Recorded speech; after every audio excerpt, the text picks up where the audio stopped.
Assalamualaikum warahmatullahi wabarakatuh. Hai teman-teman semua, kami dari kelompok 1 mata kuliah pengantar ilmu perikanan akan memaparkan materi mengenai sifat kimia air laut. Sebelum itu, perkenankan saya untuk memperkenalkan anggota dari kelompok 1. Yang pertama yaitu Ayu Inayah dan NPM 041, yang kedua Diva Octavian dan NPM 035, yang ketiga Lailatul Mahfir dan NPM 031, dan yang keempat Susanto dan NPM 044. Selanjutnya ke materi. Sifat kimia air merupakan sifat unsur air yang dapat berubah melalui proses kesenyawaan dalam air. Sifat kimia terdiri dari yang pertama yaitu pH, yang kedua salinitas, yang ketiga disulfat oksigen, yang keempat biological oxygen demand, yang kelima kesadahan, dan yang keenam nutrien. Yang pertama yaitu pH. pH merupakan konsentrasi ion hidrogen H+ dalam air yang besarannya dinyatakan dalam minus logaritma dan konsentrasi ion H. Keberadaan ion hidrogen menggambarkan derajat keasaman suatu perairan. Derajat keasaman atau pH berkaitan erat dengan karbon dioksida dan alkalinitas. Semakin tinggi nilai pH, semakin tinggi pula nilai alkalinitas dan semakin rendah kadar karbon dioksida bebas. Besaran pH berkisar antara 0 sampai dengan 14. Nilai pH yang kurang dari 7 menunjukkan lingkungan yang asam, sedangkan nilai pH di atas 7 menunjukkan lingkungan yang basah. Untuk pH sama dengan 7 disebut netral. pH yang disukai biota akuatik berkisar antara 7 sampai 8,5. Yang kedua yaitu salinitas. Salinitas merupakan kadar garam terkandung di dalam perairan. Salinitas air laut dipengaruhi oleh yang pertama yaitu evaporasi dan presipitasi, yang kedua runoff dari sungai, yang ketiga pendinginan maupun pencairan es. Alat yang digunakan untuk pengukuran salinitas dapat menggunakan yang pertama yaitu salinometer atau dapat juga menggunakan refraktometer. Yang ketiga yaitu oksigen terlarut atau DO, dissolved oxygen, adalah jumlah oksigen terlarut dalam air yang berasal dari fotosintesa dan absorpsi atmosfer atau udara. Semakin banyak jumlah DO atau dissolved oxygen, maka kualitas air semakin baik. Jika kadar oksigen terlarut yang terlalu rendah akan menimbulkan bau yang tidak sedap akibat degradasi anaerobik yang mungkin saja terjadi. Kadar oksigen yang terlarut di perairan bervariasi, tergantung pada suhu, salinitas, turbulensi, dan tekanan atmosfer. Pengukuran DO dapat dilakukan dengan menggunakan alat DO-meter. Yang keempat yaitu BOD atau Biological Oxygen Demand. Kebutuhan oksigen biologi atau BOD didefinisikan sebagai banyaknya oksigen yang diperlukan oleh organisme pada saat pemecahan bahan organik. Pada kondisi aerobik, pemecahan bahan organik diartikan bahwa bahan organik ini digunakan oleh organisme sebagai bahan makanan dan energinya diperoleh dari proses oksidasi.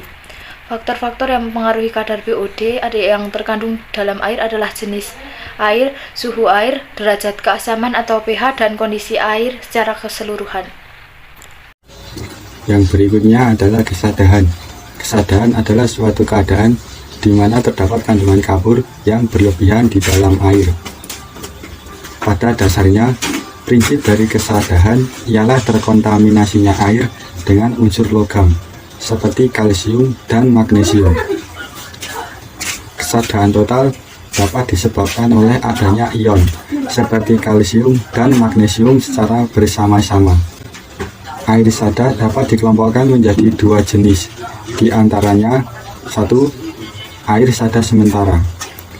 Air sada sementara mengandung ion bikarbonat, baik dalam bentuk senyawa kalsium bikarbonat maupun dalam bentuk senyawa magnesium bikarbonat. Air sada sementara diartikan sebagai air yang bersifat kesadahannya dapat hilang dengan proses pemanasan.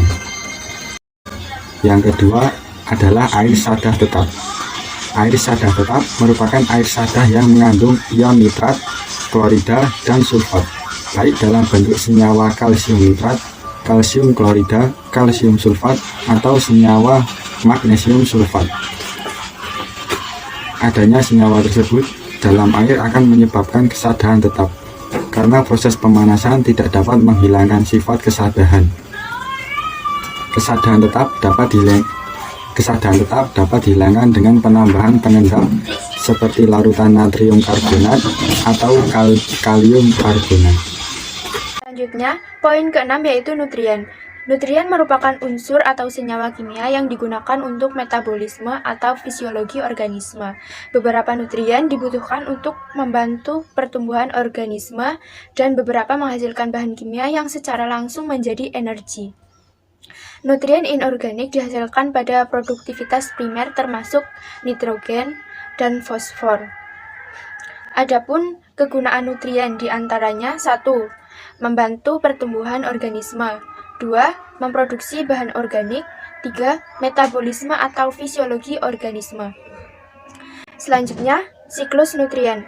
Ada 4, yaitu siklus nitrogen, siklus fosfor, siklus karbon, dan siklus sulfur. Siklus nitrogen. Siklus nitrogen merupakan aliran kompleks nitrogen dari lingkungan ke organisme dan kembali lagi ke lingkungan.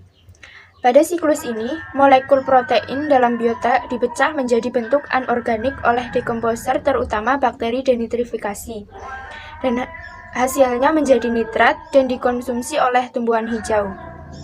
Kemudian, bakteri merombak nitrat menjadi gas amonia. Nitrogen pun kembali ke atmosfer dalam bentuk amonia. Bakteri kemudian memperbaiki nitrogen dan memanfaatkan nitrogen dari lingkungan yang telah disediakan oleh tanaman sebagai nutrien. Siklus fosfor. Siklus fosfor relatif sederhana, namun masih kurang sempurna dibandingkan dengan siklus nitrogen.